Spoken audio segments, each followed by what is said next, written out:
Alcatel Lucent and Siemens Nokia in order to compete the Chinese. So the whole vendor market or the telecom manufacturing market is dominated by two Chinese companies, Huawei and ZTE. वो कहते हैं ना जी एक तो आप हैं मैं हूँ बस आप क्या है मैं हूँ. Huawei is everywhere. Let me categorically say that. Second thing about the slow speed of adoption of mobile money. Interestingly, even within the countries, Pakistan at least I can say, the slow speed of adoption is due to the issues related to policy and regulation, not technology. Right. Rajan and then Sridhar, if there's any questions you'd like to address. Yeah, just an additional comment on this domestic manufacturing front. I mean, this has become a big bugaboo here in India as well. The notion that we will import more IT equipment than we will in terms of oil vis-a-vis dollars, and I think it's a bit of a red herring. But anyway, here's the issue. The issue is that if you focus on the two components as to why this is driven, one in terms of employment, it's well known that IT does not drive large employment, just by the nature of the industry that is. We are highly automated, it's high, knowledge based, and so the types of scale that you get in terms of manufacturing is simply not there. And in the IT department, again, the IT area, and in telecom, again, the point I make is that 80 to 85% of the value of these imports is in your software. So we need to start looking at IT, IPR and IPR rights, and how we protect those and how we develop them. One of the problems that I consistently see in terms of folks who start manufacturing in India, and across the board in India, and I'm not sure what it is in Pakistan, but we invest so little in R&D. We have absolutely no value in R&D. We offer no careers in R&D, other than if you work for the Defense Department. All right, and so without those types of investments, you're not going to catch up in terms of manufacturing and in terms of turning this thing around. So I think that's the first thing that we need to do. The second thing that we talk about in terms of defense in manufacturing is, for example, components. And now India is looking for fab manufacturing, right? Nothing's going to happen in terms of IT unless you can manufacture your own chips. We are very good in designing chips, and we contribute a whole lot of IP in terms of design of chips. Right, most of the majors are here. But we want to start chip manufacturing. You know what's going to happen? The taxpayer is going to start subsidizing chip manufacturing like we do every other PSU in India. All right? It's globally itself. So I'm saying that we need to be very careful when we start looking at local manufacturing, what we're looking at. Skills development, very quickly. It's something that we've started here. The Telecom Sector Skills Council under the National Skills Development Council has started this. We are skilling this. We have developed courses. We are aligning those with global standards. We would love to be able to work with Pakistan in terms of the skills so that folks who are trained can have cross-border opportunities. I worked in Afghanistan for 2 years. I will tell you that we had a large contingent from West Bengal, as well as from Dhaka and Bangladesh, as well as from Pakistan, working there. Why? Because they had skills that were not limited by local requirements, right? They were able to do work cross-border, both IT and construction. So again, skills development is clearly here. We're working on it. It's there. And we need to make sure that we have more international cooperation in terms of the definition of jobs and training and skilling our people, and the certification that we give, so that the certificates that are given to our skilled folks can be recognized across borders. Sridhar, quick comment. Yeah, sir, you are correct that with respect to business process outsourcing and call processing, we are attacking only English-speaking population countries. But with respect to engineering, research and development, which is about $15 billion, we do provide, for example, what Mr. Matthews suggested about chip, fabless design, engineering, research and development services to East Asian countries such as Japan and South Korea quite a bit.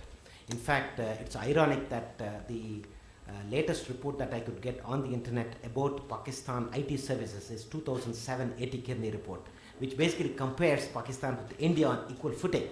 But somehow India has done a tremendous job in that particular sector. So it's true that $50 billion is telecom services revenue from here in India, and another $50 billion is telecom equipment. But import bill on telecom equipment for us is quite high. So which means that we are still not in the final stages of telecom equipment production. Thank you. Let's take all the residual questions now. Let's start with any of our guests from Pakistan. Yes, please. Actually, let me compliment all the speakers for a very lovely presentation. But these presentations make no difference to me, a person and a businessman. If my mobile is not working in India and Indian mobile is not working in Pakistan, what solutions have you given? What you have in mind? What is the problem? Where are the bottlenecks? Please specify and let's move ahead. It's a very good lot of progress made by both the countries. But I think there is no progress until and unless my time is not safe. Thank you. Nisha, you had a question? Maybe I'll be the last one. Okay. We'll take all questions. Professor? Rajkumar, Professor? Well, thank you very much. You know, borders and borderlands, that's what we have been talking about all through, right? And if you go to any of the borders, you go to Cherrapunji in Meghalaya, Cherrapunji in India, the moment you enter into Cherrapunji, welcome to Bangladesh, you'll get a sign. No Indian signals. Go to Tode Tanta near Bhutan in Duas, says welcome to Bhutan, no Indian signals. Go to Nathula in Sikkim, welcome to China, no Indian signals. Go to Pasupati Nagar, I've been to these areas, right? Welcome to Nepal, no Indian signals. Why does this happen? I've raised these issues with the highest authority possible. Nobody is able to give solution to this. One. The second question is, when I was in the Hem of Affairs of the Indira Gandhi National Open University, we did try two things. One, in what way we could introduce some kind of virtual university with the neighboring countries, including Afghanistan. We failed. But when we tried to do with Africa, we succeeded, right? What really stops us? People say it's because of you have huge technological gap, right? Some people would say you have a serious national security concerns. Some people will say you have serious institutional laggardness. What is this all about? If you could kindly give some lights on this. Thank you. Certainly not a technological gap, I think. Pradeep sir. Thank you. I first of all totally agree with Zubair Saab that as a businessman I would like to see the results on ground. But my question is, very practically, because we do a lot of calling to Pakistan and receive calls from Pakistan. My question is that the telecom rates in Pakistan, when somebody is calling from Pakistan into India, and when somebody is calling from India to Pakistan, Indian rates are nearly double. Why is that so? And when we can see the drop in rates, at least let's make it cheaper. Thank you.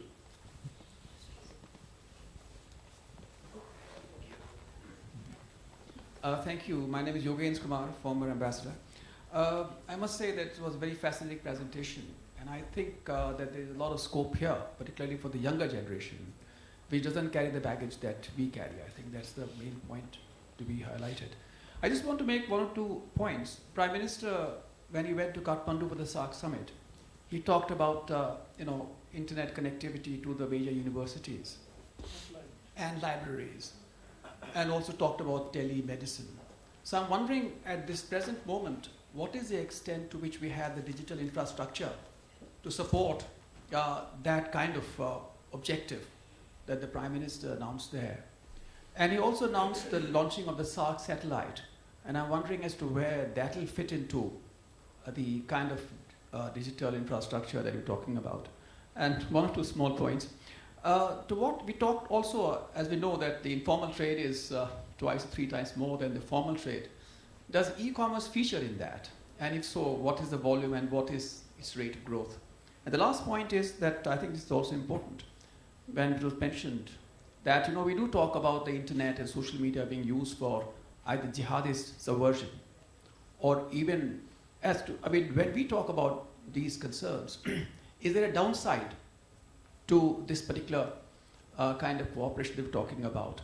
Or not just this kind of subversion, but even cross-border criminality, for example. Thank you.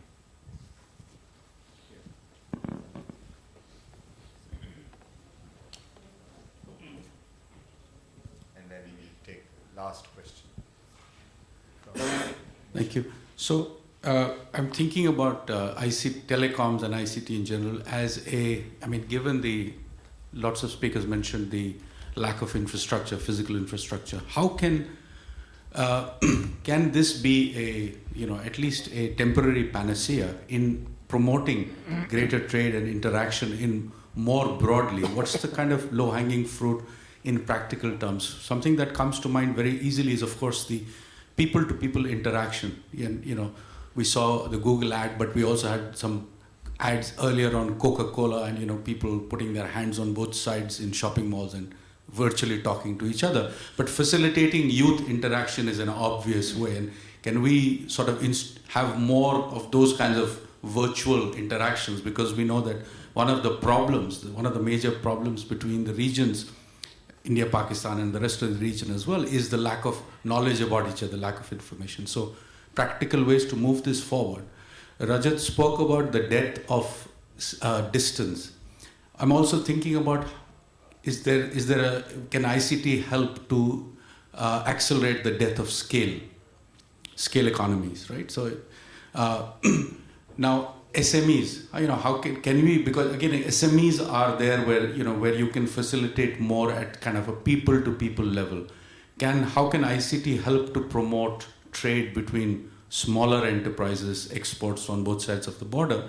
And in particular, what's the kind of backbone infrastructure that would be required in terms of the regulatory environment? I'm thinking immediately, obviously, of the financial sector in terms of payments. How will that happen? And is there an easy way to fix that, to help small firms, entrepreneurial firms, technocrats to service each other? There's an obvious demand there on both sides of the border.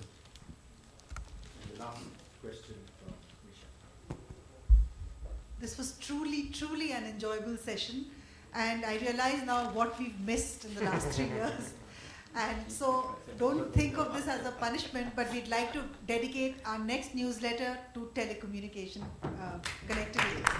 So all of you are invited to contribute. I think this is a huge gap which we didn't see, and we had in-house expertise. Ghar ki burgi dal barabar. That's what happened. And on a lighter note, I was crossing the Wagah border, and I found my SIM was working, and only my SIM was working. And I thought maybe I had access to a secret SIM, and I thought this is all thanks to the Pakistani friends, and I was really thrilled. But within minutes, my balance came down, and I realized that I was using a Sri Lankan SIM, which got me across the border.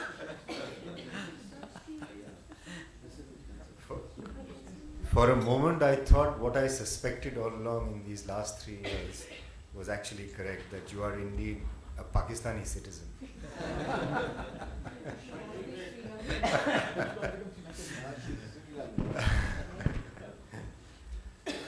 Okay, so there are lots of questions, and I think we are close to lunch, so I would request the speakers to choose the questions that they would like to address. There are lots of questions around the facilitation role of digital infrastructure, the kind of services or applications that can run on it.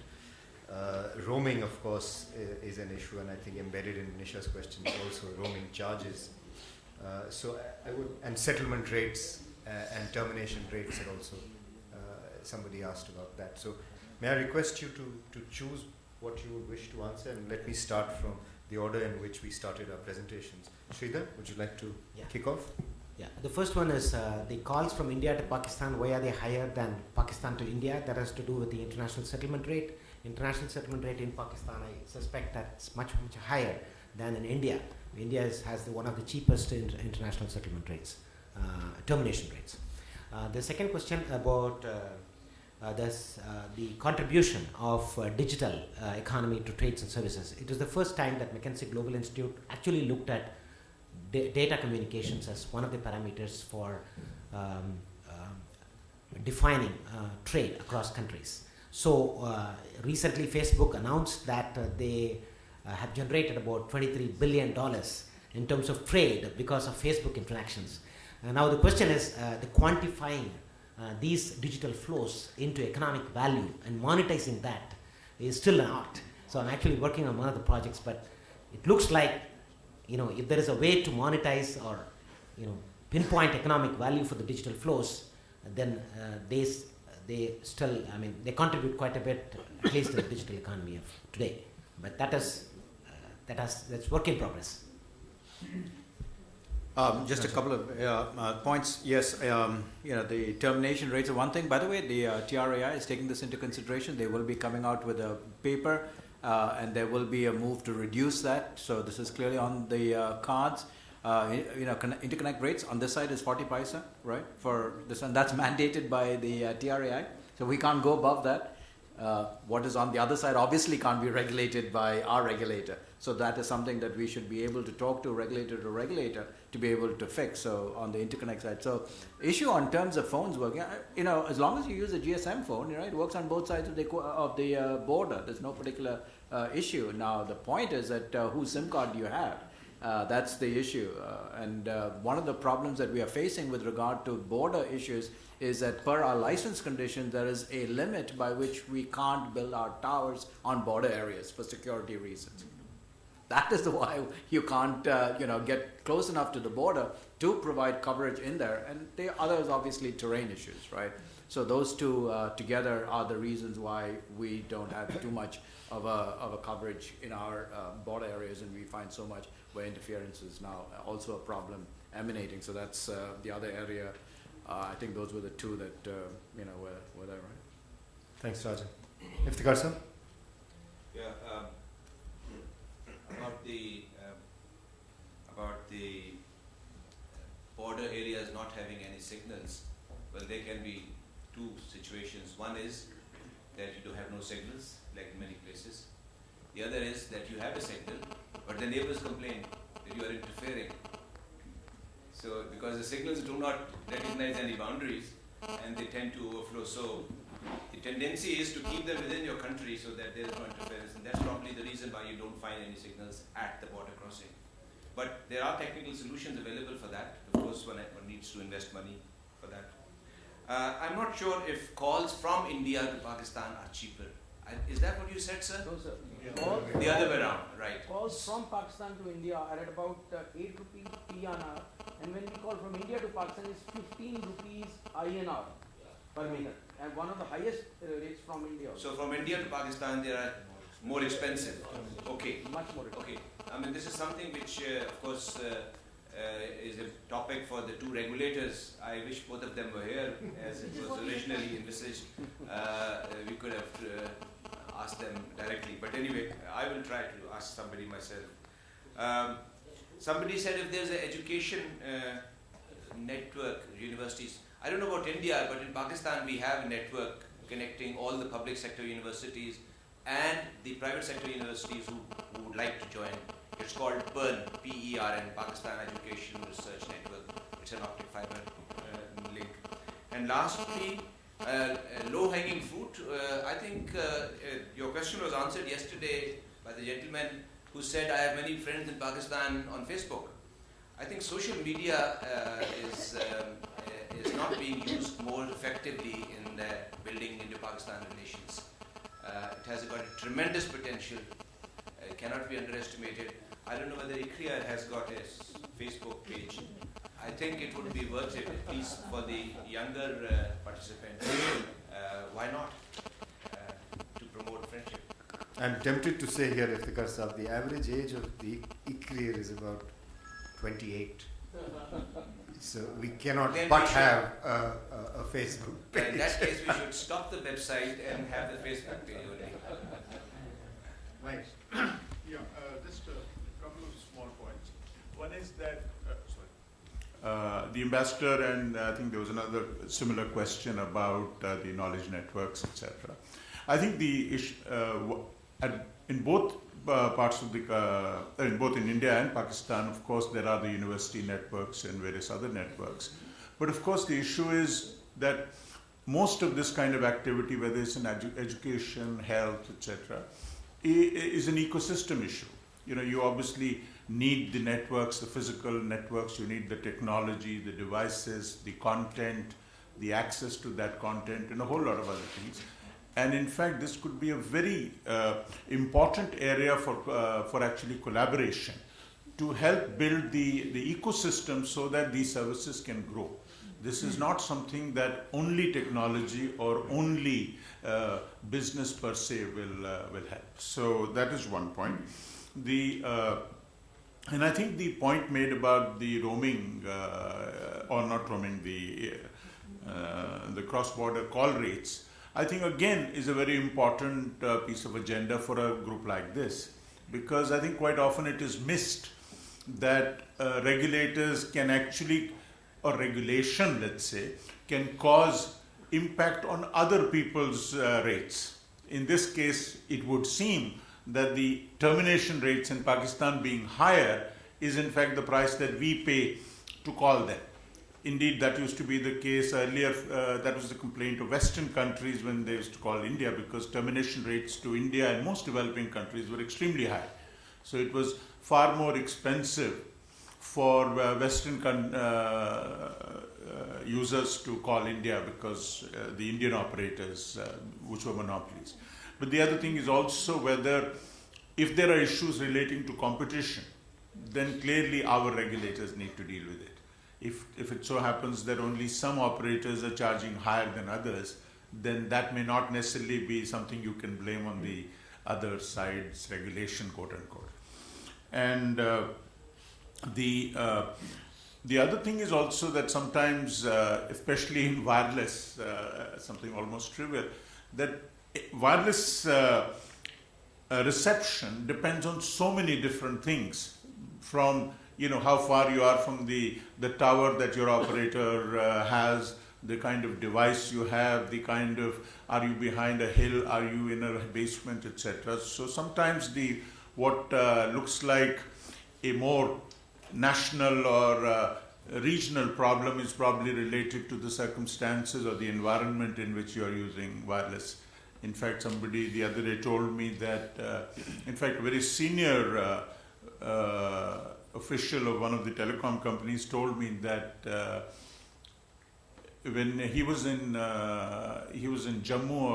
Kashmir actually, during the floods, and found that the only phone that that was working was the phone owned by some low-income user who had a 1,000 rupee phone, and that phone he was able to get reception in, but not on his fancy smartphone. So in fact, he was communicating with his own office on a borrowed phone of that kind. So clearly there are a whole lot of other issues involved. But the crux is, I think, that there is an ecosystem issue. The ecosystem includes technology, but includes many other things. And in my personal area of interest, regulation is a major area. So, thank you. I hope that... Thanks, Mahesh, and Rajan has to leave. Thank you, Rajan, for coming. Before we conclude, I think, as Nisha said, that there are a whole lot of areas that need to be researched in this space, not only between India and Pakistan, but within the region.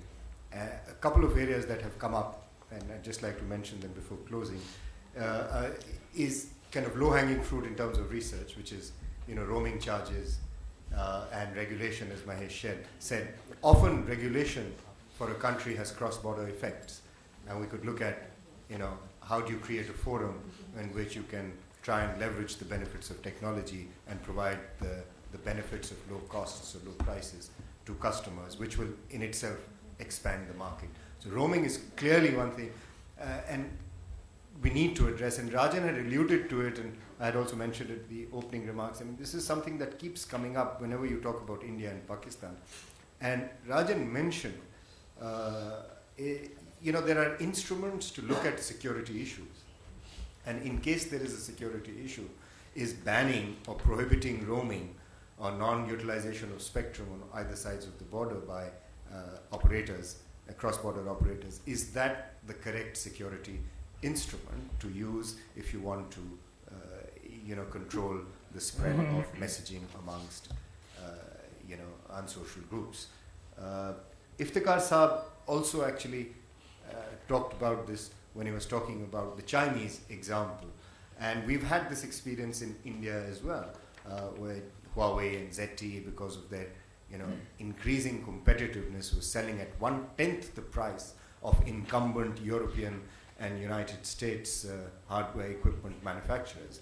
And this security issue, whether you call it a bogey or whether it was a genuine issue, it was raised. And whether it was an issue just to prevent or preserve market share, whether it was a competition issue or whether it was a genuine security issue, one would not know. But one would certainly be justified in claiming there's much more than just security that was involved, given the huge declines in prices that one was witnessing in the Indian market, which itself is a very large market. So these are, I think, issues on the equipment and the service side. And then telecom has huge spillover impact, which is a lot of services like e-health, e-medicine, education, ride on telecommunications network. And one area that I see, and Sanjay mentioned that, is the payment system.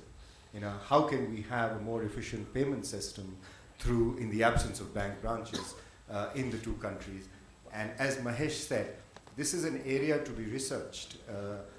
We are becoming less conservative. The Reserve Bank of India was very, very conservative of allowing mobile operators from anywhere near close to the payments network, for the fear that, given their presence, given their scales, there could be some dilution of regulatory standards like know your customer and anti-money laundering. The telecom operators were very keen to get into this space, but the Reserve Bank was very conservative of allowing the telecom operators into the payment systems. I think there's been some convergence. Now, some of the standards of RBI are being diluted in the sense that no-frills accounts are being introduced. The regulatory requirements, as people who work in this area know, proportionate regulation. So you don't want a cannon to kind of injure an ant. You want to use proportionate regulation so that if there are, if the payments, if the amounts involved are small, you don't have to impose your very high prudential norms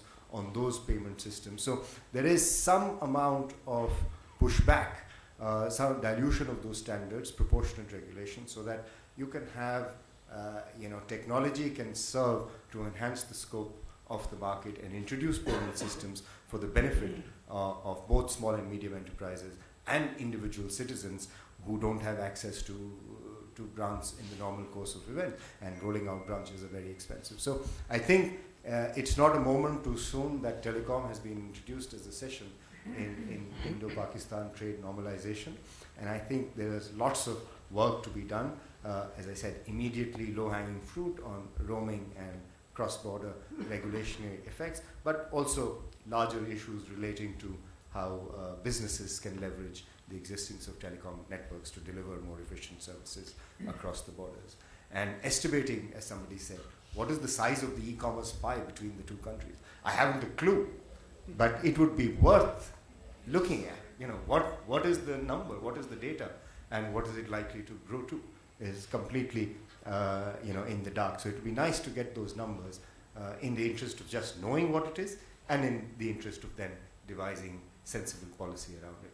So I thank all my speakers, and of course your patience, because we've stood between you and lunch. So let's give the speakers a big round of applause. Thank you. So we have an hour for lunch, or a little less than an hour? So we assemble back at 2 o'clock. So quick lunch, please.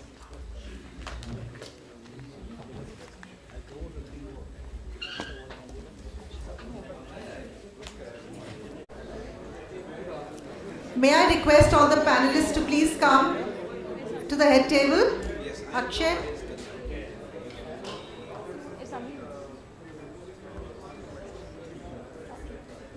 Welcome